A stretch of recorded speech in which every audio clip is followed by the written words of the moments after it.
My dear students, 2024 সালে যারা HS পরীক্ষা দিতে যাচ্ছ তাদের জন্য এবিটিএ টেস্ট পেপার থেকে আমি ইংলিশ এই সাবজেক্টটি নিয়ে আলোচনা করছি। আমি প্রথমে শুরু করছি পেজ নাম্বার 26। তাহলে চলো শুরু করা যাক। ABTA page number 26, MCQ, SAQ এবং গ্রামার সব কিছু নিয়ে তোমাদের সঙ্গে আলোচনা করব। তাহলে চলো শুরু করা যাক। The girl could not bear to sit in a train for more than option A 2 or 3 hours, অর্থাৎ মেয়েটি ট্রেনে 2-3 ঘন্টার বেশি বসতে পারেন না।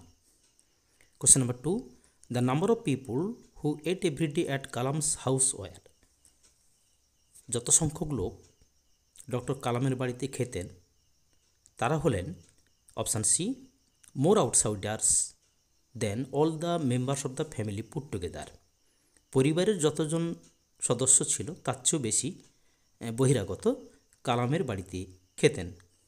Question number 3, the woman shook the boy until his teeth, option c rattled, মহিলাটি ছেলেটিকে প্রচণ্ড জোরে ঝাঁকুনি দিলেন যতক্ষণে তার দাঁতগুলো ঝনঝন করে ওঠে। Question number 4, seeing the tsar the hermit, জারকে দেখে সাধুটি option d greeted him and went on digging, তাকে অভিবাদন জানালেন এবং খনন কার্য চালিয়ে যেতে লাগলেন। এবার poetry question number 5, and then it is done, এবং তখনই কাজটি সমাপ্ত হয়। The word it refers to option d killing, it ওয়ার্ডটি দ্বারা কিলিং অফ দ্য ট্রি বোঝাচ্ছে। Question number 6, in the expression they fill the hollow full of light, they fill the hollow full of light, এই বক্তব্যটিতে হলো suggests option c the valley, এখানে হলো ফাঁকা জায়গা বলতে ভ্যালি বা উপত্যকাটিকে বোঝানো হচ্ছে। Question number 7, the rhyme scheme of the first quatrain of shall I compare thee is, option a a b a b, অর্থাৎ shall I compare thee to a summer's day, এই যে পোয়েমটি অর্থাৎ সনেট নম্বর 18 যেটা আমাদের রয়েছে সেখানকার প্রথম কোয়ার্ট্রেনের প্রথম 4 লাইনের ছন্দটি হচ্ছে এরকম a b a b. Question number 8, the bird faint because of, পাখিগুলো মূর্ছা যায় ক্লান্ত হয়ে পড়ে কিসের কারণে, option b the hot sun. এরপর চলে আসি ড্রামাতে। I don't want the meadows but I am acting on principle, জমি আমার চাই না কিন্তু আমি নীতিগতভাবে কাজ করছি। দ্য স্পিকার ইজ, এখানে বক্তা হলেন কে, option a Lomov. Question number 10, she is willing, সে রাজি রয়েছে। According to Chubukov Natalya is willing to, সুবুকভের মতে নাটালিয়া রাজি রয়েছেন, option d get married to Lomov, অর্থাৎ লোমোকে বিবাহের জন্য রাজি রয়েছেন। Question number 11, Natalya claims that Chubukov had paid dash roubles for Squeezer, অর্থাৎ নাটালিয়ার দাবি তার বাবা সুবুকভ স্কুইজারকে কত দাম দিয়ে কিনেছিলেন। Answer option A 85 roubles.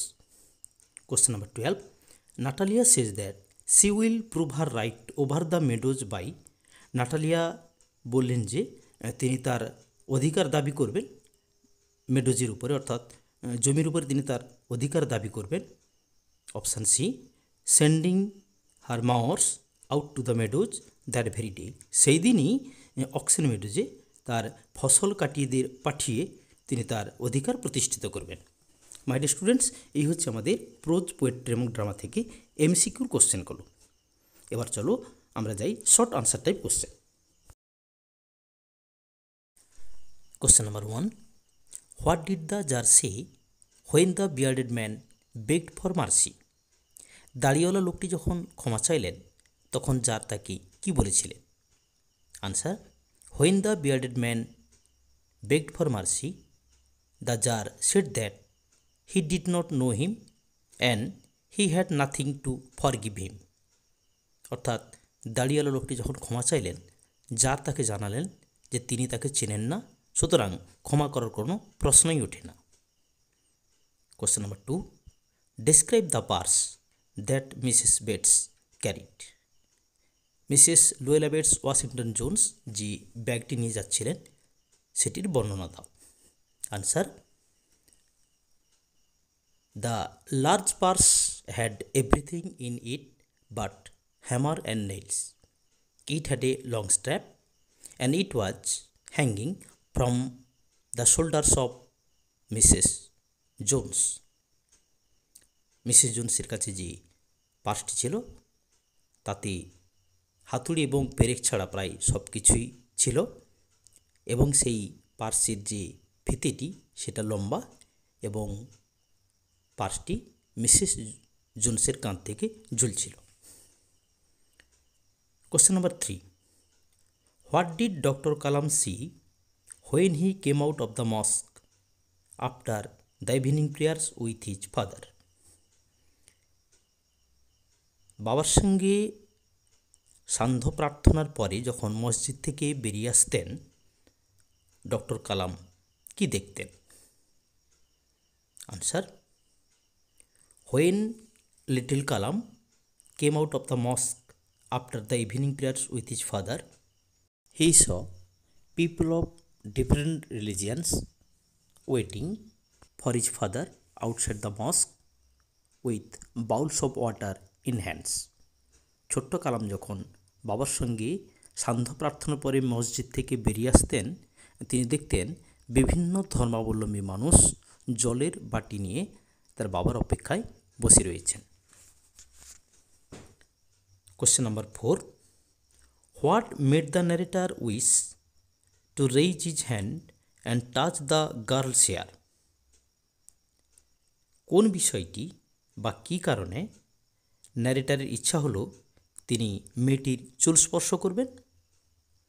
Answer, the perfume from the girl's hair made the narrator wish to raise his hand and touch the girl's hair. মেয়েটির চুল থেকে ভেসে আসা গন্ধ ন্যারেটারকে মোহিত করেছিল হাত দিয়ে মেয়েটির চুল স্পর্শ করার জন্য। Question number 5, how did the narrator initiate the conversation with the girl?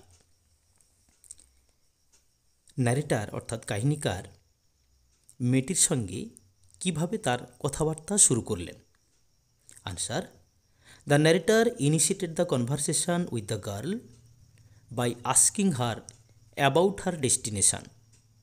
মেয়েটি কোথায় যাচ্ছে সেই প্রশ্ন করেই ন্যারেটার মেয়েটির সঙ্গে প্রথম কথা বলা বা কথাবার্তা শুরু করেন। Question number 6, who was bestowed the title of Bahadur in strong roots? Strong roots এই পাঠ্যাংশে কে বাহাদুর উপাধিতে ভূষিত হয়েছিলেন? Answer, one of the forebears of Kalam's mother was bestowed the title of Bahadur by the British in strong roots. Strong roots এই পাঠ্যাংশে কালামের মায়ের এক পূর্বপুরুষ বাহাদুর উপাধিতে ভূষিত হয়েছিলেন। Question number 7, describe the appearance of Roger when Mrs Jones caught him? Mrs Jones যখন রজারকে ধরে ফেললেন তখন রজারের দৈহিক অবস্থাটি কেমন ছিল? Answer, when Mrs Bates caught Roger he seem to be 14 or 15 and looked frail and willow white। অর্থাৎ মিসেস বেটস যখন রজারকে ধরে ফেলেন তখন তার বয়স মনে হচ্ছিল 14 কিংবা 15, এবং তাকে শীর্ণকায় এবং বুনো উইলো গাছের মতো শুষ্ক মনে হচ্ছিল। Question number 8, what did the tsar do when the sun began to sink behind the tree? সূর্য যখন গাছের ওপারে ঢলে পড়ল তখন জার কি করলেন? Answer, when the sun began to sink behind the trees the tsar at last stuck the spade into the ground and once again he asked the hermit for the answers to his 3 questions। অর্থাৎ সূর্য যখন গাছের ওপারে ঢলে পড়ল jar তখন মাটিতে তার কোদালের শেষ কোপটি বসিয়ে দিলেন এবং তিনি পুনরায় সাধুকে তার 3টি প্রশ্নের জবাব চাইলেন। এবার চলে আসি পোয়েমের কোশ্চেনগুলোতে। Question number 9, what is the meaning of anchoring earth? Anchoring earth এই কথাটির অর্থ কী? এই এক্সপ্রেশনটি আমাদের রয়েছে অন কিলিং এ ট্রি, এই পোয়েমে রয়েছে। তাহলে answer, the expression anchoring earth refers to the earth that anchors the roots of a tree to make it stand still on earth. Anchoring earth কথার অর্থ হলো, বা অ্যাঙ্কারিং আর্থ বলতে সেই আর্থ বা সেই মাটিকেই বোঝানো হচ্ছে যে মাটি গাছের শিকড়কে শক্তভাবে আঁকড়ে ধরে রেখে গাছটিকে মাটির উপর দাঁড়াতে সাহায্য করে। কোশ্চেন নাম্বার 10, হি মে ক্যাচ কোল্ড, তার ঠান্ডা লেগে যেতে পারে। Why does the poet fear so, কবি এমন ভয় করছেন কেন? এই কোশ্চেনটি রয়েছে অ্যাসলিপ ইন দ্য ভ্যালি এই পোয়েমে। Answer, the poet fear so because the young soldier is lying in the valley under the open sky. কবি এমন ভয় পাচ্ছেন কারণ তরুণ সৈনিকটি উপত্যকায় শুয়ে রয়েছেন খোলা আকাশের নিচে। Question number 11, how is the gold complexion of the sun dimmed? সূর্যের সোনালী বর্ণ কীভাবে অস্তমিত হয়? কোশ্চেনটি রয়েছে সনেট নম্বর 18-এ। Answer, the gold complexion of the sun is dimmed by clouds. সূর্যের সোনালী বর্ণ মেঘের দ্বারা অস্তমিত হয়। Question number 12, what does the cricket song seem to one in drowsiness half lost? আধুঘুমে আচ্ছন্ন একজন ব্যক্তির কাছে ঝিঝি পোকার গানকে কি মনে হয়? কোশ্চেনটি রয়েছে দ্য পোয়েট্রি অফ আর্থ এই পোয়েম থেকে। Answer, the crickets song seems to be the grasshoppers song to one in drowsiness half lost. আধুঘুমে আচ্ছন্ন একজন ব্যক্তির কাছে ঝিঝি পোকার গানকে ঘাস ফড়িংয়ের গান বলে মনে হয়। Question number 13, which season does the sestet of the sonnet the poetry of earth portray? The poetry of earth এই কবিতায়, এই সনেটে যে ষষ্ঠক অংশ রয়েছে, ষষ্ঠের অংশ রয়েছে, শেষের যে 6টি লাইন রয়েছে সেখানে কোন ঋতুর কথা উল্লেখ করা হয়েছে? Answer, the sestet of the sonnet the poetry of earth portrays the season of winter. অর্থাৎ দ্য পোয়েট্রি অফ আর্থ এই পোয়েমে ষষ্ঠীর অংশে শীত ঋতুর কথা উল্লেখ করা হয়েছে। Question number 14, mention two adjectives Shakespeare uses to describe the beauty of his friend. Shakespeare 18 number সনেটে তিনি তার বন্ধুর সৌন্দর্যকে বর্ণনা করতে গিয়ে যে দুটো অ্যাডজেক্টিভ ব্যবহার করেছেন সেগুলো বলতে হবে। Answer, Shakespeare uses two adjectives lovely and temperate to describe the beauty of his friend. Question number 15, from the mountain top stream the sun's rays. পর্বতের শিখর থেকে গড়িয়ে গড়িয়ে নামছে সূর্যের রশ্মিগুলো। Mention the figure of speech used here. এখানে যে ফিগার অফ স্পিচ অর্থাৎ যে অলঙ্কারটি ব্যবহার করা হয়েছে সেটি বর্ণনা করতে হবে। Answer, here the figure of speech used is metaphor as the sun raise R implicitly compare to stream. এখানে সূর্যরশ্মিগুলোকে স্ট্রিম অর্থাৎ ঝর্ণার সঙ্গে বা নদীর সঙ্গে তুলনা করা হয়েছে এবং সেটা অ্যাজ, লাইক এই সমস্ত ওয়ার্ডের ব্যবহার ছাড়াই, তাই এটাকে বলা হচ্ছে metaphor. Question number 16, why is the root called white and wet? শেকড়কে সাদা এবং স্যাঁতস্যাঁতে বলা হচ্ছে কেন? কোশ্চেনটি রয়েছে কোশ্চেনটি রয়েছে অন কিলিং এ ট্রি এই পোয়েম থেকে। Answer, the root is called white because the sunlight never reaches there and it is wet as it is full of watery nutrients.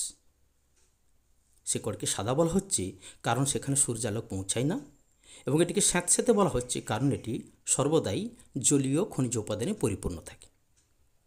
My dear students, তোমাদের সঙ্গে page number 26 এখান থেকে pros, poem, ড্রামার এগুলোর MCQ এবং SCQ নিয়ে আলোচনা করলাম। এখন আমরা চলে যাব গ্রামার পোর্শনটিতে, পেজ নাম্বার 28। 4 দাগে রয়েছে দেখো, a do as directed. Question number 1, I was becoming quite daring but it was a safe remark. আমি ক্রমেই বেপরোয়া হয়ে উঠছি, কিন্তু এটা ছিল নিরাপদ মন্তব্য। মেক ইট সিম্পল সেন্টেন্স, এটিকে সিম্পল সেন্টেন্সে নিয়ে আসতে হবে। Answer, in spite of my becoming quite daring it was a safe remark. Question number 2, his answer filled me with a strange energy and enthusiasm. তার দেওয়া উত্তরটি আমাকে এক অদ্ভুত অনুভূতিতে, শক্তি এবং উচ্ছ্বাসে ভরিয়ে দিয়েছিল। এটিকে ভয়েস চেঞ্জ করতে হবে। Answer, I was filled with strange energy and enthusiasm by his answer. Question number 3, the woman said, what did you want to do that for. মহিলাটি বললেন, তুমি ওটা দিয়ে কী করতে চেয়েছিলে। আনসার, এটিকে ডাইরেকশন চেঞ্জ করতে হবে। Answer, the woman asked what he, এখানে হি হচ্ছে Roger, had wanted to do that for. Question number 4, when the tsar approach the hermit. Question number 4, when the tsar approached the hermit was digging ground in front of his heart. Tsar যখন পৌঁছলেন, সাধুরি তখন তার কুঁড়ের সামনে মাটি কোপাচ্ছিলেন। এটিকে split into 2 simple sentences, দুটো সেন্টেন্সে সরল সেন্টেন্স অর্থাৎ সরল বাক্যে নিয়ে আসতে হবে। Answer, the tsar approach the hermit, then the hermit was digging the ground in front of his heart. Question number 5, the humming insects don't disturb his rest. গুঞ্জনরত কীটপতঙ্গগুলো তার বিশ্রামে ব্যাঘাত সৃষ্টি করছে না। Rewrite using the adjective form of the word disturb. এখানে disturb ওয়ার্ডটির অ্যাডজেক্টিভ ফর্ম ব্যবহার করে সেন্টেন্সটিকে লিখতে হবে।